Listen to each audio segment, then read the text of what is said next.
Welcome to சமையல் with சாந்தி. இன்னைக்கு நம்ம சேனல்ல ரசம் வைக்க போறோம்.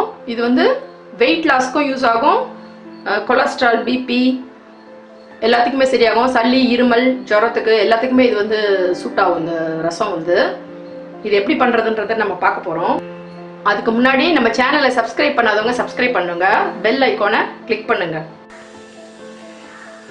ஓகே, இப்போ இன்னைக்கு வந்து வெயிட் லாஸ்க்காக ஒரு ரசம் வைக்க போறோம். அந்த ரசத்துக்கு வந்து பூண்டு ஒரு 8 பல்லு எடுத்துருக்கேன், தட்டி வச்சிருக்கேன். அது மிளகு வந்து 1 ஸ்பூன், சீரகம் 1.5 ஸ்பூன், மஞ்சள் பொடியும் பெருங்காயமும் கொஞ்சம் எடுத்துருக்கேன். இது வந்து கொள்ளு பொடி. இது கொள்ளை வந்து வறுத்து பொடி பண்ணி 1.5 ஸ்பூன் எடுத்து வச்சிருக்கேன். தக்காளி 2, கருவேப்பிலை, கொத்தமல்லி 2, காஞ்ச மிளகாய் எடுத்திருக்கேன். குடம்புளி எடுத்திருக்கேன். இந்த குடம்புளியில தான் நம்ம இன்னைக்கு புளி இல்லாமல் இந்த புளியில தான் வைக்க போறோம், ரசம் வைக்க போறோம். இந்த ரசம் வந்து நான் வந்து 4 பேருக்கு எடுத்திருக்கேன். 1 எடுத்தாவே போதும், நல்லா புளிப்பா இருக்கும். அதனால 1 எடுத்துருக்கேன். இப்போ இந்த 1ல வந்து தண்ணி நல்லா கொதிக்க வச்சு இதில் விட்டுருங்க.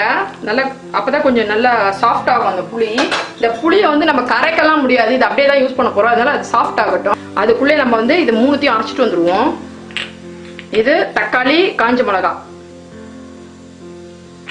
இந்த 3 பொடியும், கொள்ளு பொடி வந்து நம்ம அப்படியே கலக்க போறோம். அரைச்சிட்டு பார்ப்போம்.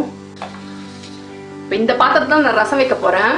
இதில் வந்து இந்த குடம்புளி ஊற வச்சோம் இல்லையா, சுடு தண்ணியோட அதில் ஆட் பண்ணிப்போம்.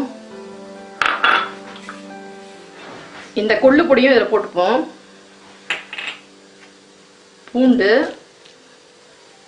கல்லுப்பு, இந்த அரைச்சதையும் இதில் போட்டுருவோம். ஓகே, ரசத்தை நான் கலந்து அடுப்பில் வச்சுட்டேன் நான். இப்போ இது வந்து நுர பொங்கி வரட்டும். வந்ததுக்கப்புறம் தாளிக்கிறது எப்படின்றத பார்ப்போம். இந்த ஸ்டேஜில் வந்து நீங்கள் வந்து புளிப்பு, உப்பு எல்லாம் கரெக்டாக இருக்கான்னு செக் பண்ணிக்கோங்க.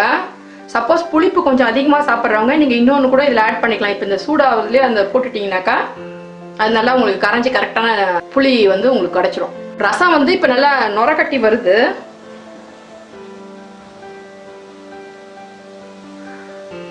இப்போ ஆஃப் பண்ணிடுவோம். மல்லித்தழையை போட்டுருவோம், கருவேப்பிலையும் மல்லியும். நான் வந்து நெய் போட்டு தான் இன்னைக்கு தாளிக்க போறேன். அப்படி இல்லைன்னா நல்லெண்ணெய் போட்டுக்கோங்க. ரசத்தை ஒரு தட்டு போட்டு மூடிடுங்க. இப்ப தாளிக்கிறதுக்கு வந்து கடுகு, சீரகம், வெந்தயம் கொஞ்சம் கொஞ்சம் எடுத்துக்கோங்க, போதும். ஒரு 1/4 ஸ்பூன் தான் போதும். இது வந்து 1 மிளகாய் கிள்ளி போட்டிருக்கேன். ஓகே, இது வெடிச்சதும் கொஞ்சம் பெருங்காயம் சேர்த்துக்கோங்க. நான் கொஞ்சம் அரைக்கிறப்ப கொஞ்சம் போட்டேன், உங்களுக்கு வேணா கொஞ்சம் இந்த ஸ்டேஜில் சேர்த்துக்கோங்க. பார்த்து கருகிட்ட போகுது பெருங்காயம், ஆஃப் பண்ணிட்டு சேர்த்துக்கோங்க. இப்போ இது ரசத்தில் சேர்த்துப்போம். தாளிச்சு இதை போட்டாச்சு. நல்லா சூடாக இந்த ரசம் சாதத்தில் போட்டு சாப்பிட்டா ரொம்ப நல்லது. இது ரசத்தை வந்து எப்பயும் மூடி வைங்க வச்சதுமே. சுவையான ரசம் ரெடி. இந்த வீடியோ உங்களுக்கு பிடிச்சிருந்தா லைக் பண்ணுங்க, ஷேர் பண்ணுங்க. இந்த டிஷ் செஞ்சு பார்த்துட்டு எப்படி வந்துச்சுன்னு கமெண்ட் பண்ணுங்க. இதே மாதிரி நிறைய ரெசிபி உங்களுக்கு வேணும்னா எங்கள் சேனலுக்கு சப்ஸ்கிரைப் பண்ணுங்க. மறக்காம பெல் ஐக்கான் கிளிக் பண்ணுங்க. மீண்டும் ஒரு புது ரெசிபியை உங்களை சந்திக்கிறேன். நன்றி.